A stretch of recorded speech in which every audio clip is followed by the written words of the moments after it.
Assalamualaikum warahmatullahi wabarakatuh. Apa kabar semua? Semoga dalam keadaan yang sehat ya. Hari ini kita akan membahas tentang focus statement.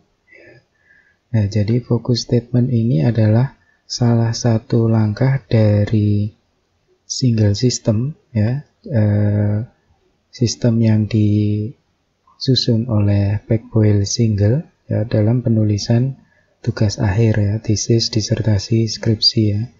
Jadi yang pertama adalah focus statement, kemudian outline satu halaman, one page outline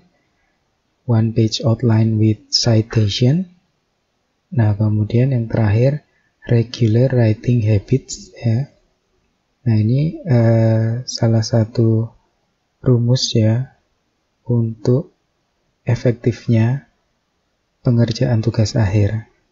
Nah, kita akan mulai diskusi hari ini dengan focus statement.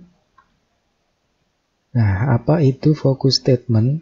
Ya, jadi focus statement itu adalah prinsipnya satu paragraf ya, 1-4 kalimat berupa ringkasan penelitian yang akan kita lakukan. Gitu. Jadi ini nanti akan memayungi pelaksanaan penelitian kita ya. Nah, semakin jelas focus statement, maka semakin kuat perannya dalam membantu penulisan tesis. Ya, nanti ini mungkin akan lebih jelas ya setelah ada contoh-contoh di slide berikutnya ya. Jadi focus statement itu harus clear ya, clear, concise, dan compelling ya, baik untuk peneliti dan audience ya. Jadi compelling itu maksudnya evoking interest ya, jadi menimbulkan rasa ingin tahu ya, rasa suka ya, perhatian ya, dan admiration ya. Admiration itu merasa bangga ya gitu ya terkait tema ini gitu ya, terkait tema penelitian yang hendak dilakukan. Nah, 1-4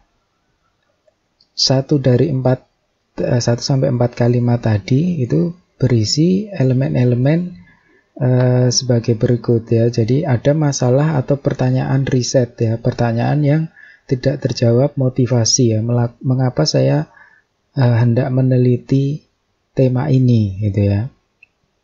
Nah, ini dinyatakan secara umum ya, menarik bagi masyarakat luas. Jadi masyarakat tuh orang awam itu tahu ya, kalau kita sampaikan ini mereka tahu gitu.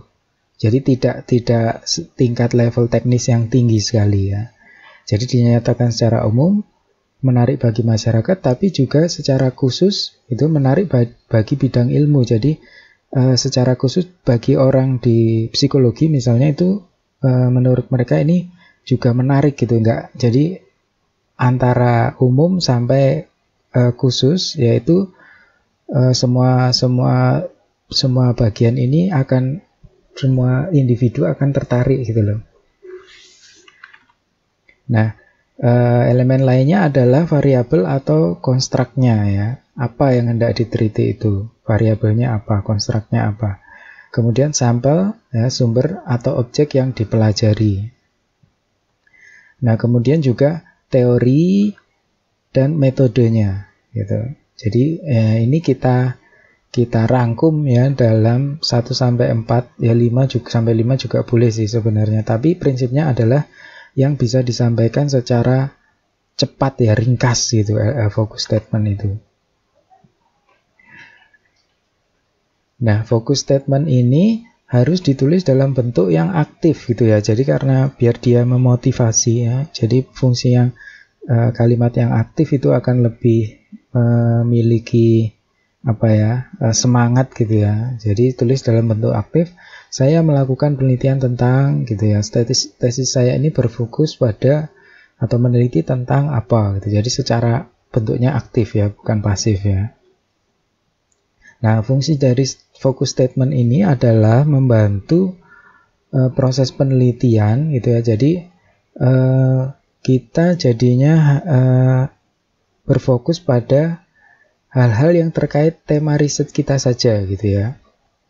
Nah, selain itu juga menghindari gangguan ya, kegiatan baru, paper baru, ya buku baru, metode baru gitu ya. Jadi kalau kita punya focus statement, bahkan dalam hal yang sifatnya akademik saja ya, misalnya nanti ada conference ya, conference itu sebenarnya bagus ya, tapi lebih baik lagi mengikuti conference itu yang sesuai dengan focus statement kita gitu ya.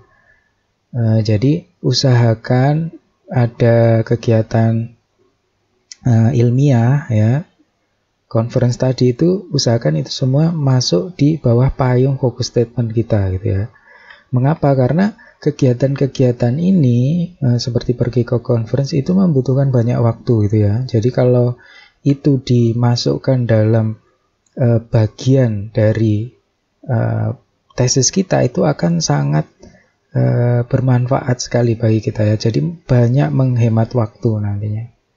Ya, jadi juga misalnya terkait dalam pencarian paper ya, kita biasanya mencari paper A, wah ternyata tema B menarik, tema C menarik, tema D menarik gitu ya. Nah ini menarik ini masih dalam fokus statement kita atau tidak gitu ya. Kalau tidak ya udah gitu kita hindari gitu ya.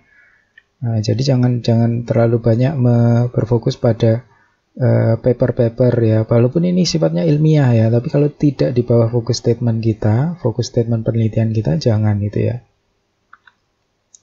Nah, salah satu fungsi penting dari focus statement itu adalah mendorong proses eksternalisasi ya. Jadi maksudnya eksternalisasi ini nanti kita bisa mudah berbagi dengan orang lain ya, berdiskusi dengan orang lain terkait penelitian yang kita lakukan gitu ya. Jadi kalau kita ketemu orang itu kita, oh Anda sedang ngambil tesis, oh ya tentang apa tesis Anda? Oh tesis saya tentang, nah keluarkan focus statement kalian gitu ya.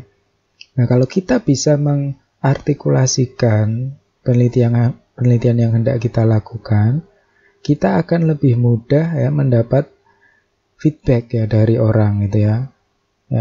Ini kalau kita pergi conference kan gitu, ketemu orang lain, orang yang ahli di bidang itu ya, di tema penelitian kita. Nah, dia bertanya kepada kita, penelitian Anda apa? Oh, penelitian saya ini. Langsung keluar focus statement, dia langsung tahu gitu.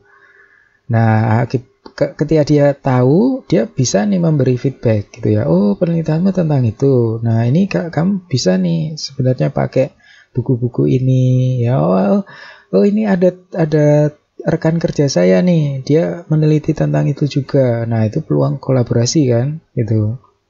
Nah, nanti saran-saran ini gitu ya, peluang-peluang ini akan membuat kita mendapat insight baru gitu ya. Juga untuk juga ketika kita berbicara dengan orang awam gitu ya, yang bukan di bidang tema penelitian kita ya. Nah, orang umum kita beri informasi, oh dia bertanya balik gitu ya, oh ternyata yang saya sampaikan ini masih kurang clear gitu. Nah, kita jadinya mendapat perspektif baru ya, ide baru ya. Nah, ini pentingnya focus statement gitu ya, untuk eksternalisasi ya. Eksternalisasi itu nanti efeknya adalah elaborasi ya. Jadi ada feedback, kolaborasi, ya, insight baru ya, gitu. Oke. Nah, jadi proses penelitian itu sekarang tidak bisa seperti ini ya, pendekar yang mengasingkan diri gitu ya, kemudian habis dia bertapa ya, terus dia mendapatkan ilmu kesaktian gitu ya. Jadi ini tadi fungsinya elaborasi itu ya. Jadi nggak bisa kita sekarang penelitian itu secara individu tanpa ada elaborasi, tanpa ada diskusi dengan orang lain gitu ya. Nah, jadi lebih ke arah seperti ini ya. Jadi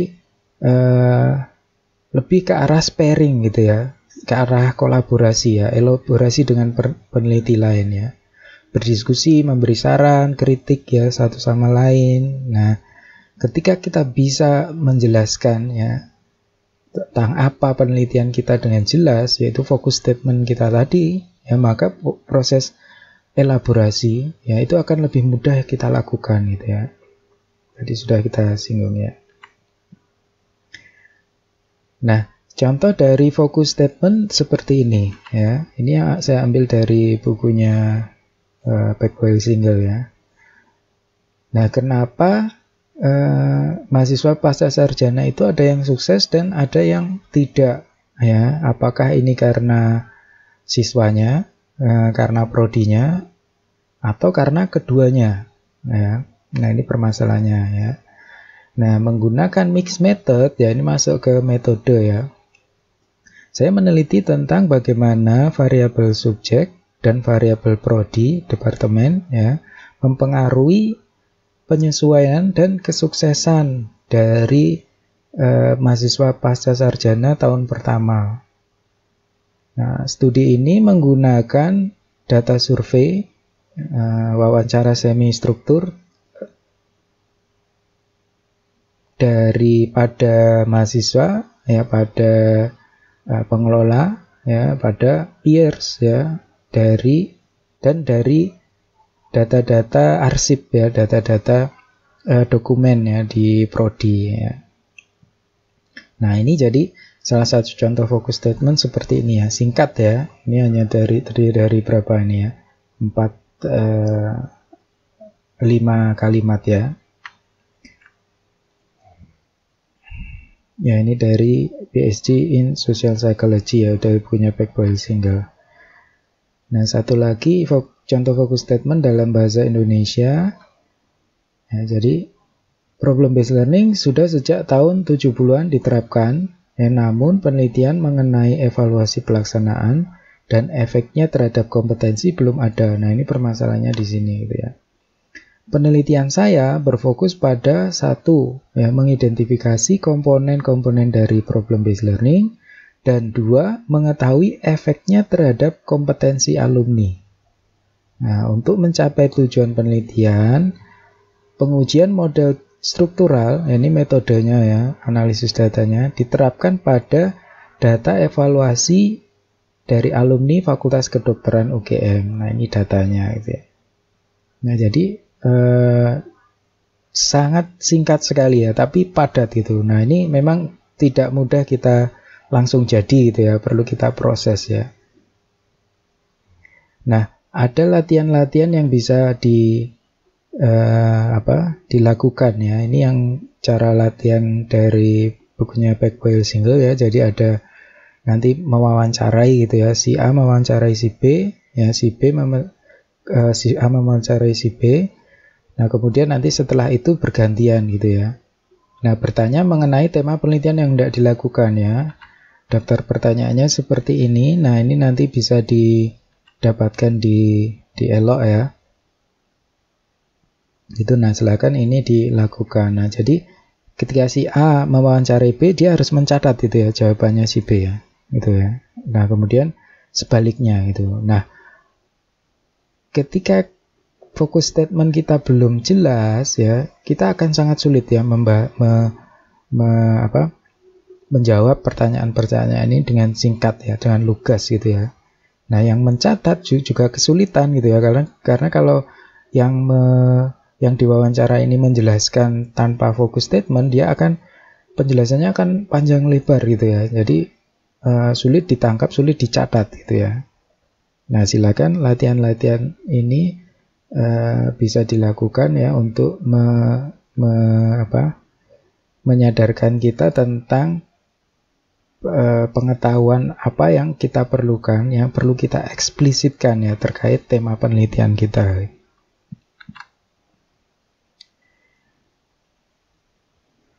Nah, kemudian ini yang sering terjadi ya, tidak hanya kekurangan ide, tapi ada beberapa ide dan belum bisa memutuskan ya. Jadi kalau kita kalian punya 2 ide misalnya ya, sama-sama menarik ya, dievaluasi gitu ya, sumber dayanya gitu ya, keunggulan dan kekurangan masing-masing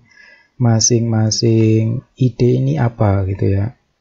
Nah, ini harus tertulis ya, jangan hanya di pikiran di otak kita saja gitu ya, harus tertulis ya. Dibagi satu kertas, dibagi 2 kolom ya. Ide pertama, ide kedua ya, kemudian tentukan ya evaluasi ya keunggulan dan kelemahan masing-masing ide tersebut, ide penelitian tersebut apa gitu ya. Dan keterbatasan kita apa terkait kedua ide tersebut. Nah, yang pasti tentukan segera gitu ya pilihannya gitu. Nah, jadi jangan takut kecewa dengan pilihan ya. Jadi tidak ada pilihan yang salah ya. Nah, kalau ketika kita memilih salah satu itu, nah itu yang nanti itulah pilihan yang benar gitu ya. Kalau masih ingin meneliti yang satunya, itu kan bisa ditunda ya setelah tesis gitu. Nah, masih bingung? Banyak mereview artikel jurnal ya. Lihat kembali slide menemukan ide penelitian ya.